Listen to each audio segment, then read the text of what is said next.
Welcome to Kenton's videos. Enjoy the video.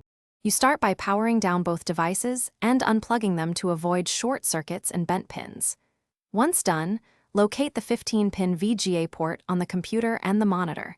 It's a trapezoid shape, often colored blue and labeled VGA.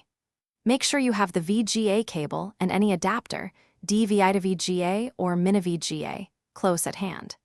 You're preparing to physically connect hardware, so keeping screws and connectors aligned prevents damage and ensures a solid signal path when you resume power. You now align the cable, match the 15 pins to the socket, and orient the trapezoid so it seats evenly. This prevents bent pins that break signals. Once aligned, push the connector straight in with gentle, steady pressure. If it resists, double-check orientation rather than forcing. After seating, tighten both thumb screws by hand until snug to stabilize the connection. This reduces image flicker from movement. Make sure cables behind the desk aren't strained so the connector stays seated during use. You finish by reconnecting power and turning on the monitor first, then the computer, because monitors often detect input on startup.